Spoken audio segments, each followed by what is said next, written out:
Hello guys, hello. This is for Capricorn. Welcome dito sa aking channel, Palaran 888. Welcome. Alamin natin kung anong messages, vibration, gabay energy para sa lahat ng Capricorn. This is general reading, so I hope na makuha mo yung energy.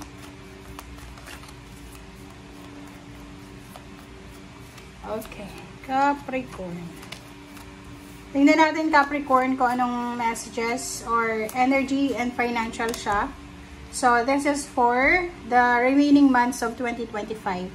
Okay, first card mo Capricorn ay 34 and number 3. 7 and 3, which is 10. 7, 8, 9, 10. Sinasabi ng barasyo dito Capricorn na November, December, or kasama pa yung end of October. Possible na kung ano man itong hinihintay mo, maybe you're waiting for a job offer, salary increase, higher position, for a travel, or maybe love life. Sinasabi ng barahan na kung ano man itong hinihintay mo ay posibleng magbukas ito. Okay, so for example, may hinihintay ka na balita, confirmation, good news. Posibleng dumating to bago matapos yung taon na pwedeng magdala to sa'yo ng like kung love life siya, personal healing, forgiveness, reconciliation, or family life, karang ganon. So, kung trabaho naman, possible na makarecover ka sa mga financial na problems mo, like kung halimbawa na unemployed ka or nawalan ka ng trabaho or anything, okay? So, yung first two cards mo dito, Capricorn, ay nagsasabi na ano man ang hinihintay mo ay posibleng dumating to sa'yo. So, wag kang mawala ng pag-asa. Alright, so let's check. Ano pa ba ang additional messages para sa lahat ng mga Capricorn?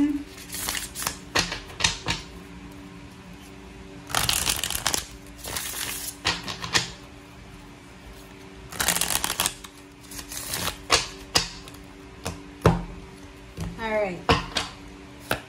First card natin is 7 of Pentacles. Second is 0 the Fool.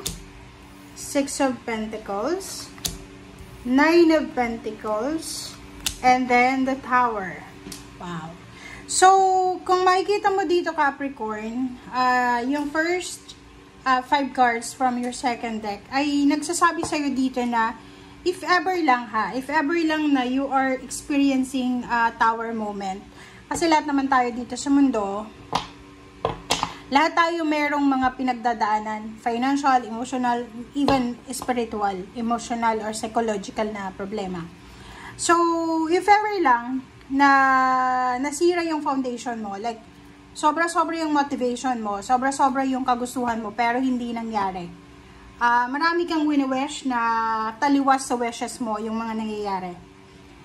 Sa barahan to, tingnan mo tong 7 of Pentacles and resonated siya sa first two cards mo na sinasabi na maybe you're waiting for something na trinabaho mo na. Like for example, nakapagtapos ka pa lang ng pag-aaral, newly graduate ka, fresh graduate ka. So yung pakiramdam mo dito, eligible ka na makahanap ng trabaho kasi graduate ka eh. The problem is, siguro hindi pa para sa'yo yung trabaho na to or yung business na to. Maybe meron din ditong, halimbawa nag-seminar ka, nag-aral ka ng isang skill, and then hindi ka natanggap doon sa ina-applyan mo, parang ganon. So, maybe you're disappointed. The Tower, yung feeling mo na bumagsak yung foundation mo, na yung feeling mo ay wala eh, nasira yung discarding mo eh, nasira yung pangarap mo eh.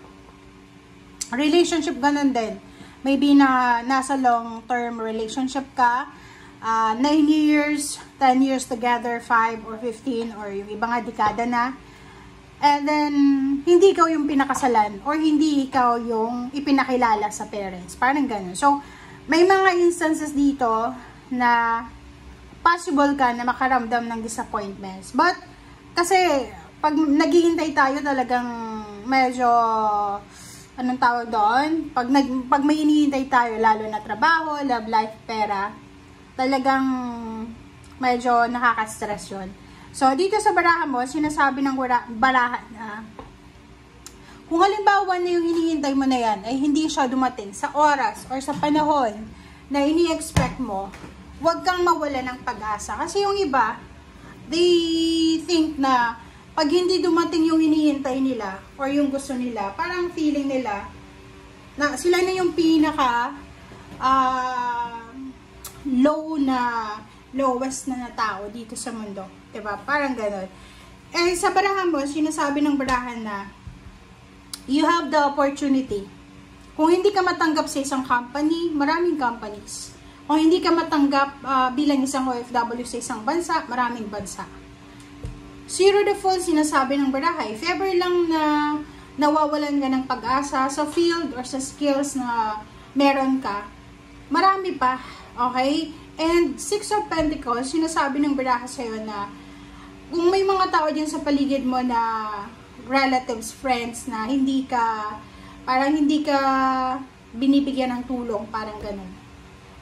Sinasabi ng Six of Pentacles dito na unexpected, pwedeng yung mga tao na hindi mo inaasahan na tutulong sa'yo ay sila yung makakatulong sa'yo. And yung Nine of Pentacles natin, yung Nine of Pentacles, hindi lang ikaw as a Capricorn ang nagwe-wish na. Lahat ng tao sa mundo nagwe-wish na sana pagdating ng oras, pagdating ng panahon, lahat ng sacrifices mo, makuha mo because meron kang minamanifest na financial freedom eh. Lahat tayo dito sa mundo kasi alam mo tama ngayon sabi ni Vice Ganda na sa panahon ngayon nakakapagod na, 'di ba? Ang bilis mapagod ng tao ngayon. Kaya nga kailangan natin ng acceptance eh. Kasi pag wala tayong acceptance, parang lahat ng mga rejections, lahat ng mga problema or kung ano man na pagdaanan natin, baka seryosohin natin, personalin natin. So, kailangan natin ng acceptance. Okay? So, next cards natin is Five of Cups and Ace of Wands. So, sinasabi ng baraha sa'yo dito, nasaan ka man na sitwasyon sa ngayon, huwag mong sayangin yung oras mo. Okay? Huwag mong sayangin yung buhay mo. Okay? Kasi yung Five of Cups dito, sinasabi ng barahan na meron sa inyo dito, Capricorn, na nanghihinayang kayo eh. Nanghihinayang kayo sa efforts nyo, sa panahon, or nanghihinayang kayo, like yung iba na sobrang hirap ng pinagdaanan para makapagtapos ng pag-aaral, and then pagkatapos ng kanilang graduation, hindi makapasok-pasok sa isang company, kasi yung company gusto mong pasukan or pasukin, ay nire-required siya na may experience eh. Eh, newly graduate ka, fresh graduate ka. So, parang hindi yun para sa'yo. So, Ace of Wands, sinasabi ng baraha sa'yo dito, huwag kang manghinayang kasi lahat ng pinagdadaanan mo, kasi yun nga, diba? Everything happens for a reason. Lahat ng pinagdadaanan natin dito sa mundo, it's either yung rejection na yan, or yung acceptance na yan, it's either a training ground yan para sa'yo. So, dito sa Ace of Wands, sinasabi na, kahit ma-disappoint ka, kahit ma-reject ka, dumaan ka man ng tower moment, still, wag mong aalisin sa buhay mo, sa puso mo, yung confidence and motivation. Okay? Kasi yung Six of Wands and Queen of Wands na yan, lahat naman tayo eh. Lahat tayo dito sa mundo, we are aiming for success, financial, emotional freedom, in peace and harmony, which is, makukuha mo siya sa panahon talaga na nakatadhana para sa'yo. Kasi, dapat, yung plano natin is kailangan natin isang guni sa Panginoon kasi kahit anong gusto nating mangyari sa buhay natin, kung hindi yan nakikita kasi ng Panginoon kung yan ay makakabuti ba sa'yo or makakasira. Kasi minsan ay yung success na yan ay nakakasira sa pagkatao ng tao. Yung financial problem na yan ay nakakasira din ng relationship. So, sinasabi ng baraha, huwag kang manghihinayang. Kaya huwag kang manghihinayang sa kung ano man na pinagdaanan mo, sacrifices mo. Parang, alimbawa, yung iba na nagkaroon kayo ng relationship, nagkaroon ng long-term relationship, tapos ang ending, hindi ka naman pinakasalan. Parang manghihinayang ka eh. Diba? Parang sasabihin mo, sana, kung pa, hindi mo nga yun malalaman kasi hindi pa tamang oras. Diba? So, malalaman mo lang na yung relationship na yun ay hindi para sa'yo pag dumating na yung time na yun. Kaya nga, di ba, parang sasabihin mo, bakit? Ano bang mali sa akin? Minsan, it's a training ground para sa successful na future. Okay? So, yung sinasabi ng Barako sa'yo dito, be excited. Palagi tayo maging excited sa mga blessings. Okay? And be free. Huwag kang patatali dyan sa pangarap mo para sa future. Kumbaga yung iba, nagkakaroon ng anxiety. It's because nagkakaroon sila ng tawag dito, ng sobrang expectation para sa future. So, just let go, let God, let it flow. Accept kung ano lang yung meron. Tanggapin habang tinatrabaho mo kung ano yung wala. Okay? Thank you guys. Bye!